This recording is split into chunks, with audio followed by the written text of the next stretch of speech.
السلام علیکم ورحمت الله وبرکاته.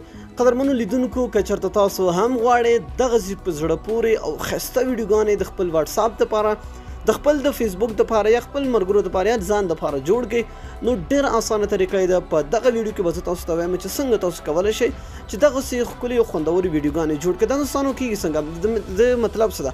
ګوره د مثال په طور دغه اپلیکیشن چې کله هم تاسو انسټال کړئ نو تاسو غواړئ چې خپل دا مخ د بل چا په مخ باندې ولګوئ او خپل ملګري ځان ته حیران کړي. ډېر په زړه پورې دا کومه ویډیوګانې چې تاسو وکتلې دا او د دې نه هم نورې ښکلې او په زړه پورې ویډیوګانې تاسو کولی شئ چې جوړ کړئ او د هر چا په مخ په خپله خو تاسو کولی شئ چې د هر څوک وي هر سلیبریټي چې وي د هغې سر لرې کړئ او خپل سر پرې پرېږدئ. نو ډېره اسانه طریقه ده دوستانو. دا سمپل اپلیکیشن غواړي ډسکرپشن ته لاړ شئ لینک پروت دی په لینک باندې کلیک کړئ اپلیکیشن ډاونلوډ او خپل موبایل کې انسټال کړئ. نو ملګرو ګورئ چې کله هم تاسو اپلیکیشن انسټال کړ نو اپلیکیشن به تاسو سمپل خلاص کړئ. تاسو نه به سمپل اجازه غواړي هغه اجازه پرمیشن به تاسو ورکړئ بیا به دلته تاسو ته راشئ.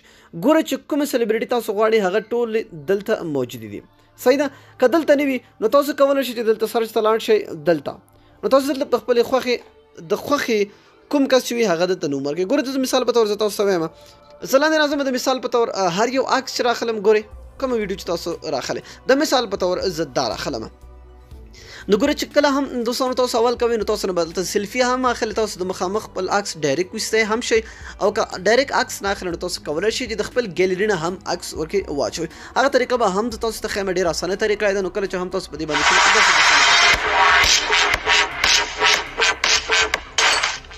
نو ګوره دوستانو دا زما مخ ته صحیح ده. ګورئ د بل چا ما خپل مخ واخیسته او د بل چا په مخ باندې مې اپلای کړه. ګورئ هېڅ معلومات هم نه کېږي. نو دلته د دې ځای نه تاسو کولی شئ چې د خپل ګیلري کې سیو کړئ.